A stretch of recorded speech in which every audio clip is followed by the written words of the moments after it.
ওপরে ওঠা নিষেধ পরিষ্কার লেখা রয়েছে। বোঝা যাবে কতটা ফোর্সফুলি জলটা বেরোচ্ছে। ওয়াটার ফোর্সটাকে কন্ট্রোল করে জলটাকে ছাড়া হয়। কেউ যদি ওই ফোর্সের মাঝখানে পড়ে যায় তাহলে কীভাবে যে বেরোবে, কীভাবে উঠে আসবে সেটা বলা যাবে না। হ্যালো বন্ধুরা, আমি সুমন্ত, আর এখন আমি রয়েছি ওয়েস্ট বেঙ্গল ডিভিসি লক গেটে। তো লক গেটটা কেমন এই নিদর্শনটা একটু তোমরা দেখে নাও। আমি তোমাদের দেখানোর চেষ্টা করছি। দেখতে মোটামুটি ভালোই লাগবে, যথেষ্ট একটা টেকনিক্যাল ব্যাপার।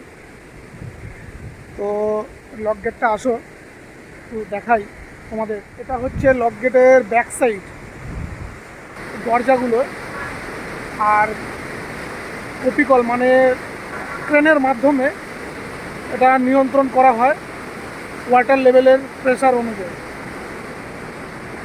জলের প্রেসার বেশি থাকলে এটাকে কন্ট্রোল করা হয়, কখনো বেশি তোলা হয়, কখনো কম। দারুণ ফোর্সে জলটা বেরোচ্ছে, আওয়াজ শুনে বুঝতেই পারছো। আমার কথাটাও ঠিকভাবে হয়তো শোনা যাচ্ছে না। তিনটে ডিভাইডার রয়েছে এখানে, মানে একটা ক্যানেল থেকে তিনটে ডিভাইডারে ডিভাইড হয়ে যাচ্ছে। তিনটে দরজা রয়েছে। দারুণ ফোর্সে ওয়াটার বেরোচ্ছে, আর সব নোংরাগুলো এখানে জমে যাচ্ছে। তো চলো, এটা হলো ব্যাক সাইড। ফ্রন্ট সাইডটা একটু দেখিয়ে দিই তোমাদের। ফ্রন্ট সাইডে কতটা ফোর্সে জল বেরোচ্ছে সেটাও দেখো। অনেকেই ওপরে ওঠে যাতে কোনো অ্যাক্সিডেন্ট ঘটে না যায়, ওই জন্য বলা রয়েছে, স্ট্রিক্টলি বলা রয়েছে ওপরে ওঠা নিষেধ। তারপরেও অনেকে উঠে থাকে ওপরে। এই হচ্ছে ফ্রন্ট সাইড।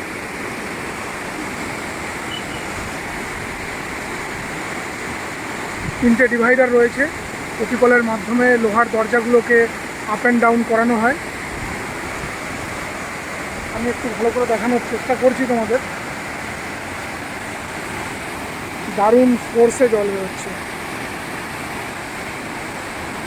সাঁতার না জানা থাকলে তো কোনো চান্সই নেই উঠে আসার।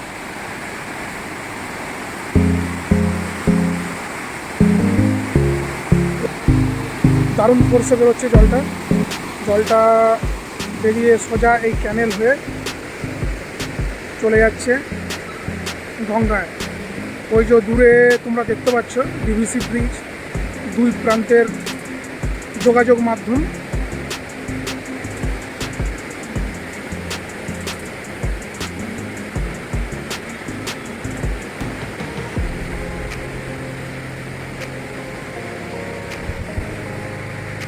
তো এটা হচ্ছে West Bengal DVC Damodar development corporation.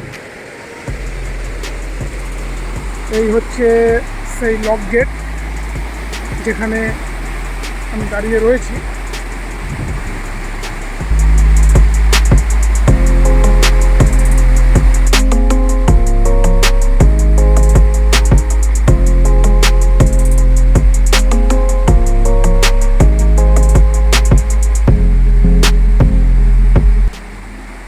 বন্ধুরা, তোমাদের কেমন লাগলো এই ডিভিসি লক গেটের ছোট্ট ব্লগটা?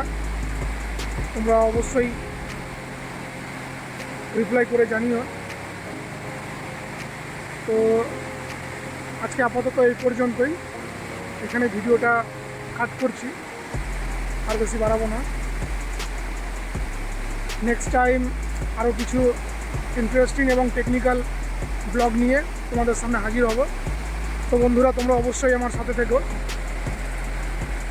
By bye, take care.